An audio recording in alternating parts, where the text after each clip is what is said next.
Salut à tous. Tu aurais beau surfer sur le web? Eh bien, crois-nous, il te reste un tas de trucs à découvrir encore. Cette méthode est utilisée sur les lignes ferroviaires en Thaïlande et dans certains autres pays pour éviter les collisions. Le conducteur se fait remettre un jeton par un agent de service à la gare de départ. Elle remet à l'agent de service à la gare d'arrivée, qui donne un signal au moyen d'un dispositif spécial. L'agent de service ne retire ce jeton que si la ligne est libre, ce qui permet d'éviter que les trains ne rentrent en collision. On est prêt à parier qu'on peut encore te surprendre dès aujourd'hui. Ça marche? Alors c'est parti!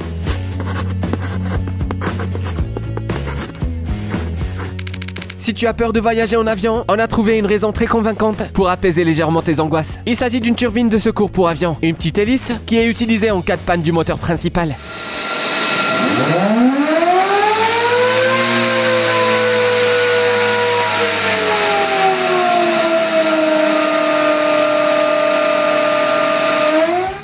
Imagine un peu, tu voyages dans l'Alaska, tu te promènes en ville, tu repères un joli chat, tu te penches pour le caresser et aussitôt, tu es arrêté pour avoir essayé de tuer le maire. Cela peut sembler absurde, mais c'est ce qui pourrait bien se passer dans la petite ville de Talkeetna. Voilà Stubbs, le chat qui a occupé le poste de maire pendant 20 ans. Il a été élu en tant que chaton en 1997 et est depuis devenu une célébrité. Le maire recevait la visite de journalistes célèbres et recevait jusqu'à 40 invités par jour dans sa résidence. Pour le déjeuner, Stubbs se rendait dans un restaurant voisin où il buvait une eau à base d'herbe à chat dans un verre très chic. Le maire est décédé en 2017 à l'âge de 20 ans, mais la rumeur veut que la ville refuse toujours de fermer ses portes en sa mémoire. Mais ce n'est pas le seul maire animal des États-Unis. En 2014, un chien nommé Duke a pris la tête de la mairie du village de Cormoran dans le Minnesota. Les habitants ont adoré le nouveau maire et l'ont réélu à 3 reprises. Cependant, à l'été 2018, Duke a annoncé qu'il prenait sa retraite et 6 mois après son départ, l'ex-maire est décédé. C'est presque impossible de comprendre ce qui se passe ici, mais heureusement on a une explication. Ce que tu vois là est une cérémonie officielle de promotion au grade de sergent. Le soldat a le droit de choisir le lieu de la cérémonie. Dans ce cas, il a décidé de se démarquer et de faire sa cérémonie dans une piscine. On ne sait pas encore s'il réussira dans sa carrière, mais une chose est sûre, c'est que ses frères d'armée sans commandant se souviendront de lui très longtemps. Tu devrais boire un digestif, car on part à la découverte du restaurant le plus malsain de la planète. Bienvenue au Heart Attack Grill, un restaurant situé à Las Vegas et détenu par l'américain Jean Basso. Et franchement, si on savait pas qui était le fondateur, on pourrait croire que l'idée appartient à une grand-mère complètement cinglée. Les plats servis ici sont tout simplement stupéfiants, comme par exemple ce hamburger de 20 000 calories, ce qui correspond à la norme hebdomadaire pour adultes. Et ce n'est pas tout, si tu n'as pas fini de manger, tu reçois une fessée sur le... Eh bien, tu peux le voir à l'écran. N'oublie donc pas que non seulement tes aventures les plus déjantées restent à Vegas, mais aussi ta santé. Les bonbons et les barres au chocolat multicolores ne sont plus une surprise de nos jours. Grâce aux colorants alimentaires, les confiseurs sont capables d'obtenir tous les coloris possibles. Mais est-ce que tu nous croirais si on te disait qu'il existe un chocolat rose créé sans aucun colorant alimentaire? On le surnomme le Ruby, en raison de sa couleur rouge clair. Il a été découvert il y a quelques années par un célèbre fabricant belge. D'après lui, le chocolat Ruby est créé à partir de fèves de cacao spéciales qui se distinguent des fèves habituelles par leur couleur rose et leur goût particulier. Par ailleurs, la recette de ce chocolat est un secret bien gardé, tout comme ce qui se passe dans les plantations où sont cultivées ces fèves de cacao spéciales. Toutefois, il se peut que tu aies déjà goûté au chocolat Ruby, si jamais tu as déjà acheté un Kit Kat rose.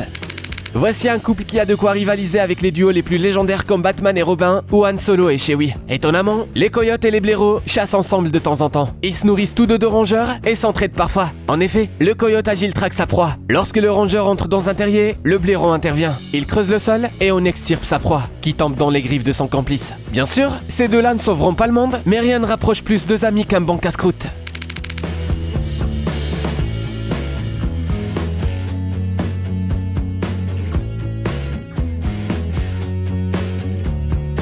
As-tu déjà vu un illusionniste redresser une cuillère ou un clou plié entre ses mains? Désolé si l'on gâche la magie derrière ce tour de passe-passe, mais ce phénomène s'appelle l'effet de mémoire de forme et n'a d'ailleurs rien à voir avec la magie.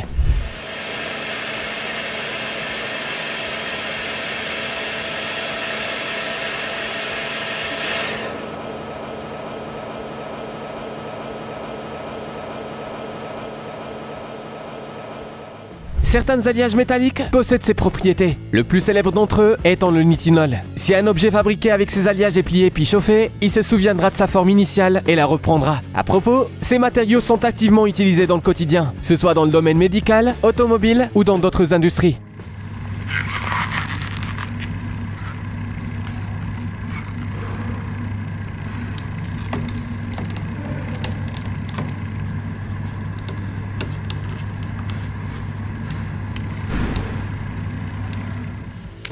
Ne t'inquiète pas lorsqu'on parle des abeilles carnivores. Ce n'est pas le titre d'un film d'horreur, mais plutôt un phénomène bien réel. Heureusement, ces insectes ne se nourrissent que de charognes. Il n'y a donc rien à craindre. Enfin, du moins pour le moment. Visuellement, les abeilles vautours sont difficiles à distinguer des abeilles ordinaires, si ce n'est pas leur comportement et leur absence de dard. Leurs mandibules sont très fragiles, ce qui les empêche de croquer des morceaux de viande. Elles libèrent de la salive sur la chair pour la transformer en une masse molle. Attends, elles produisent aussi du miel?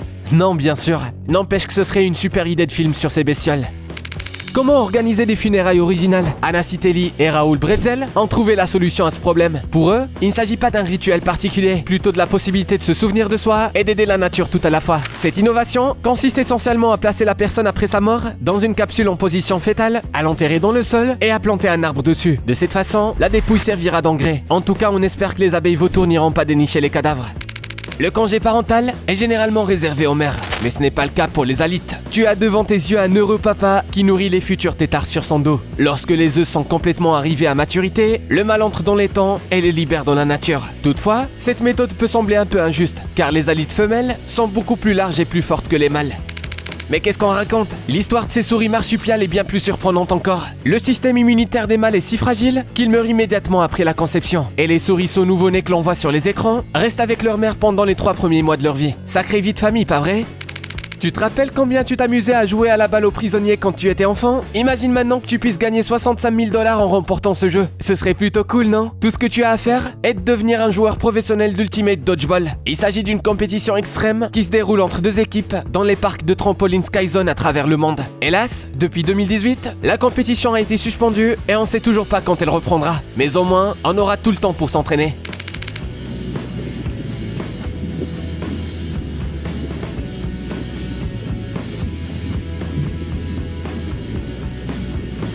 Oui, tu n'es pas en train de rêver. Il s'agit bien d'une partie de rugby sous-marine. C'est un sport qui existe depuis 60 ans, mais qui n'est pas très populaire auprès du grand public. La compétition se déroule dans une piscine profonde, avec un panier fixé au fond. Chaque équipe compte 6 joueurs, qui devront lancer le ballon dans le panier. On pourrait croire que ce sport n'a rien de très dynamique, mais les combats au fond de la piscine peuvent être plus durs que des matchs de lutte entre pros.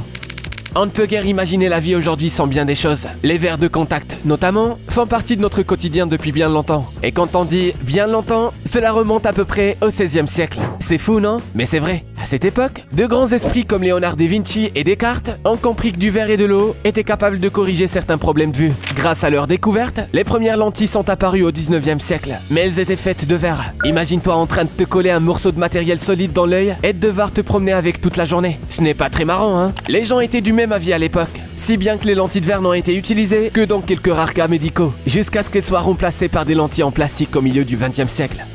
On dit que de nombreuses et brillantes idées surgissent de l'ennui, et on voici justement un exemple. Dans les années 70, les employés d'une station de ski s'ennuyaient tellement en descendant les pistes sur leur banal luge qu'ils ont imaginé une course de pelles. Eh oui, avec les mêmes pelles utilisées pour déblayer la neige. Au fil du temps, ces pelles ont été améliorées, et certains ont commencé à en cirer le dessous pour obtenir une meilleure accélération.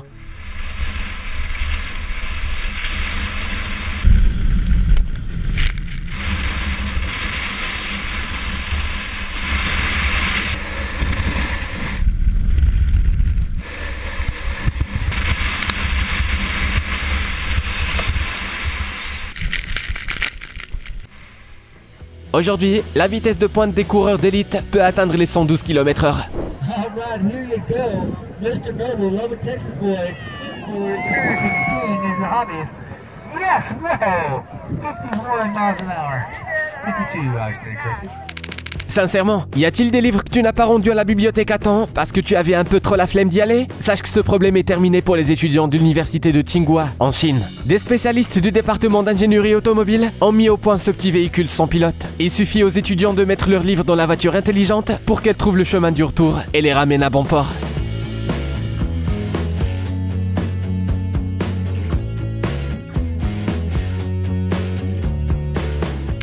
Voilà la 294e raison de frimer devant tes potes. Tu sais maintenant à quoi ressemblent des œufs de calmar.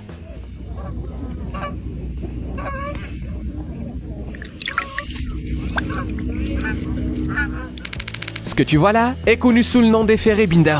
Pour faire simple, il s'agit d'un corps solide qui modifie ses propriétés mécaniques lorsqu'il entre en contact avec un milieu aquatique. Ainsi, dans l'eau, une tasse bien fragile ne se brisera pas en 1000 morceaux comme à l'air libre, mais se transformera simplement en passoire.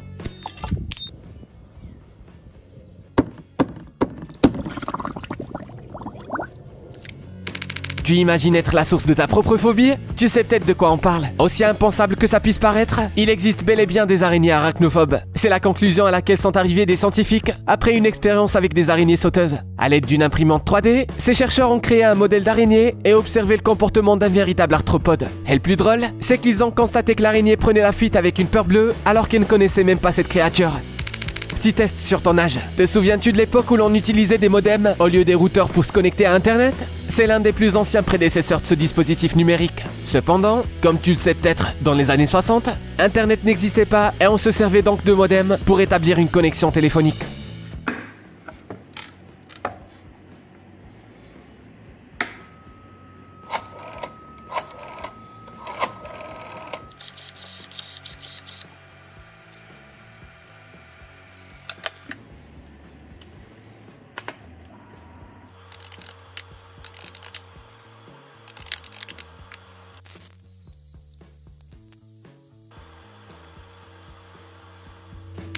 Si tu trouves que ce poisson est bizarre, tu as tout à fait raison. Il s'agit d'un poisson bio-hybride créé par des scientifiques de Harvard à base de plastique, de gélatine et de cellules de cœur humain. Sa nageoire caudale est composée de 2 couches de cellules musculaires d'un côté et de l'autre. Lorsqu'un des côtés se contracte, l'autre s'étire. Le cycle de ses actions en circuit fermé permet à ce biorobot de nager en toute autonomie dans cette solution et de continuer à fonctionner pendant plus de 100 jours d'affilée. Mais quel est le but de ce projet? Eh bien, on espère que ces avancées scientifiques parviendront à mieux comprendre le fonctionnement du cœur humain.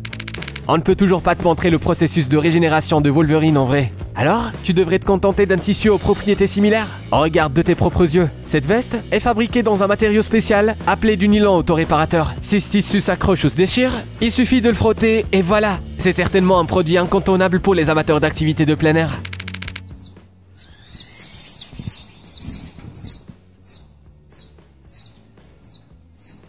Après avoir découvert des araignées particulièrement flippantes, il est temps de donner du fil à retordre aux personnes atteintes de trypophobie. Ces étranges créatures, qui ressemblent à des extraterrestres ou à d'énormes chenilles aux couleurs vives, sont en fait des poussins du Pinsangoulian. Grâce à la couleur singulière de leur bec, les parents sont capables de percevoir un signal particulier. Tout d'abord, grâce à son motif et à sa luminosité, ils peuvent déterminer l'état de santé de leur bébé et surtout, ils peuvent facilement les repérer dans l'obscurité pour les nourrir. As-tu déjà imaginé que les plantes pouvaient parler? Non, pas avec des mots bien sûr, ce serait plutôt inquiétant. Mais certains arbres peuvent communiquer entre eux d'une toute autre manière. Par exemple, en émettant des gaz. C'est exactement ce que font les acacias. Dans les girafes se nourrissent des feuilles. Comme personne n'aime être mangé, les acacias émettent de l'éthylène, qui fait fuir les herbivores et prévient les arbres voisins du danger.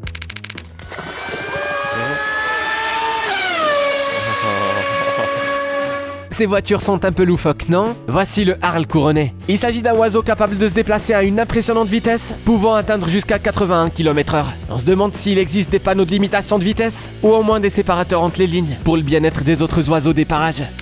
On a finalement trouvé la preuve que tous les membres du clan Uchiha ont été réanimés, blague à part.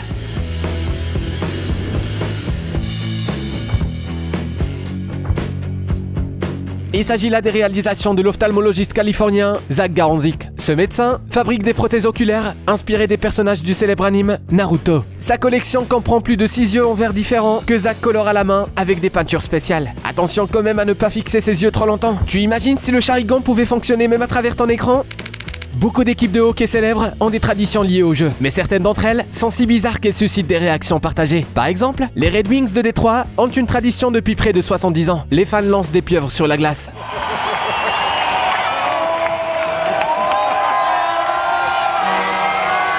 La tradition remonte à 1952, lorsque les joueurs sont montés sur la glace pour remporter la Coupe Stanley. Cette créature à 8 pattes est devenue le symbole du nombre de victoires en série éliminatoire nécessaires pour remporter la coupe. À cette époque, la première pieuvre a été lancée sur la glace et l'équipe a remporté la compétition. Depuis, la coutume a perduré et il arrive que les supporters des équipes rivales lancent des homards, des poissons morts et d'autres objets divers pour les moquer. C'est clairement une tradition qui ne ravit pas tous les fans.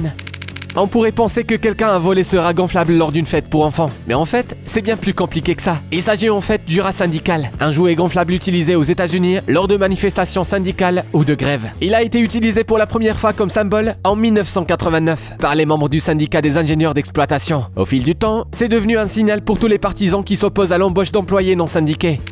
On pourrait probablement deviner facilement à qui appartient cette tombe, même sans lire l'inscription. Mais les choses ne sont pas toujours aussi simples. Marilyn Monroe n'a pas demandé une plaque rose pour sa tombe. En fait, elle a pris cette couleur à cause de la coutume qui consiste à embrasser l'endroit où est enterré ce sexe symbole des années 50. D'ailleurs, la dalle voisine, d'une teinte similaire, est celle du fondateur du mondialement célèbre magazine pour adultes, Hugh Hefner. Il s'agit probablement d'un rare exemple où le récit est à la fois effrayant et romantique.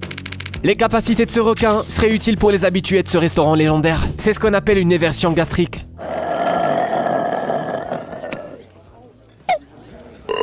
Bien que ce procédé puisse paraître effrayant, il s'agit en fait d'une capacité importante pour certaines espèces de requins. De cette manière, ils peuvent se débarrasser du surplus de nourriture, nettoyer leur corps des substances nocives et des parasites, ou échapper au danger en devenant plus légers. C'est tout pour aujourd'hui. Tu as appris de nouveaux trucs? On te l'avait promis après tout, pas vrai? Mets-nous un petit pouce en l'air et reviens pour la prochaine.